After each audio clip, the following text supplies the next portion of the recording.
Meaning of economics. Economics is nothing but it is the study of economic activities of human being. Meaning of simple economy. People in the society need many goods and the services to satisfy their wants. As we know that human wants are unlimited and the resources to satisfy the wants are limited. So in the simple economy, just you see the pictures. Here they are given a teacher, the weaver, labor and the farmers. Teacher is knowing only the teaching skill, weaver is having weaving skill, a labor is knowing how to work or the working skill, and the farmer do the work or the farmers they do related to the land. This shows their skill. These four groups they can produce the goods and the services with the help of resources which they get or which they have.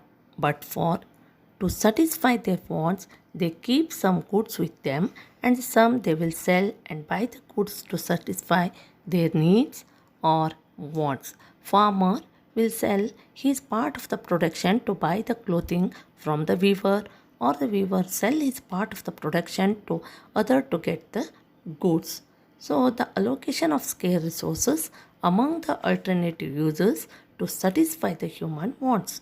So economics is about making the choices with the scarcity. Scarcity and the choice are the important in economics. Central problems of an economy. Production, distribution, and exchange of the goods and the services are the basic economic activities of life. Central problems of economy, that is, first one, what to produce.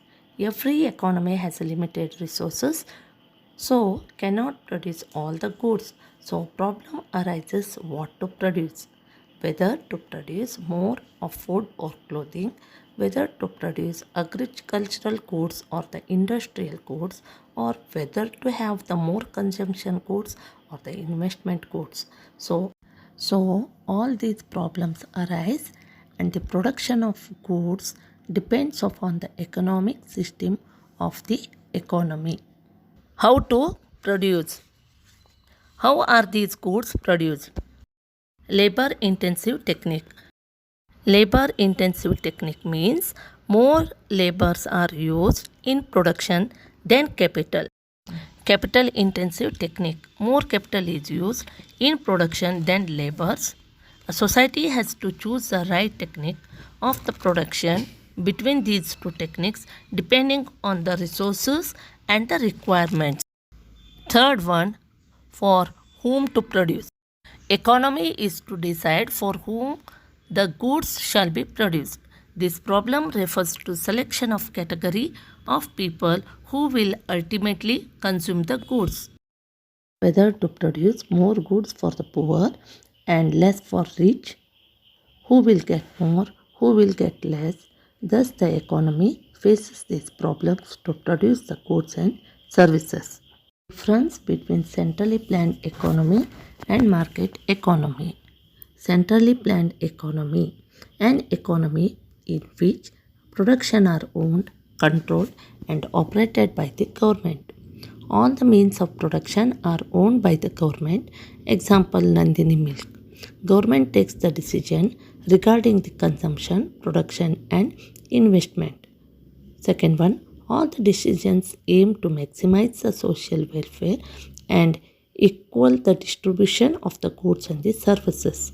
Third, the planning mechanism guides all the decisions. That economy, an economy in which production are owned, controlled and operated by the private.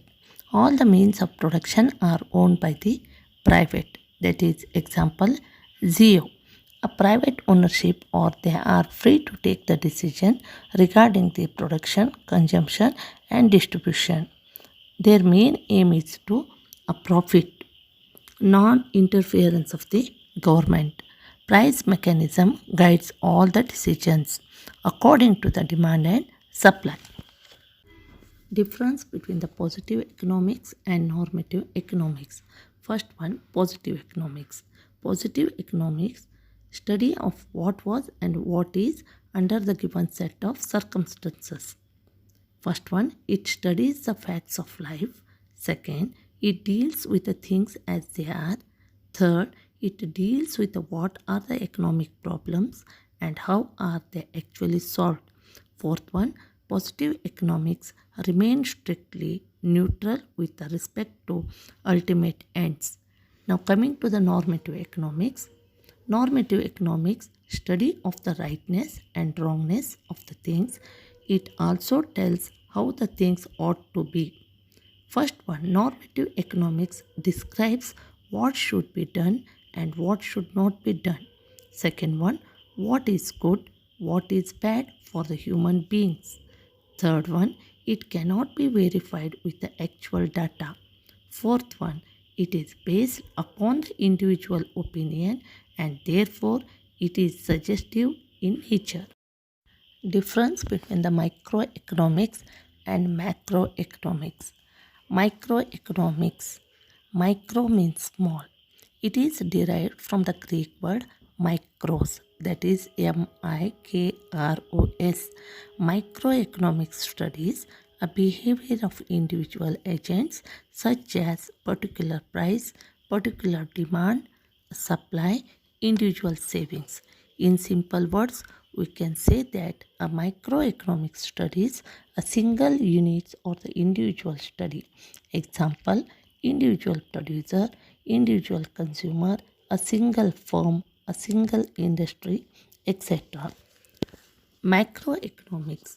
Macro means a large, even it is derived from the Greek word macros, MAKROS. Macroeconomic studies a behavior of aggregate agents or the entire economy such as general employment, general price level and wage level, aggregate demand, supply, national income, etc. It is also called income and employment theory. It studies the general equilibrium in the economy. It studies every economic activities in aggregate.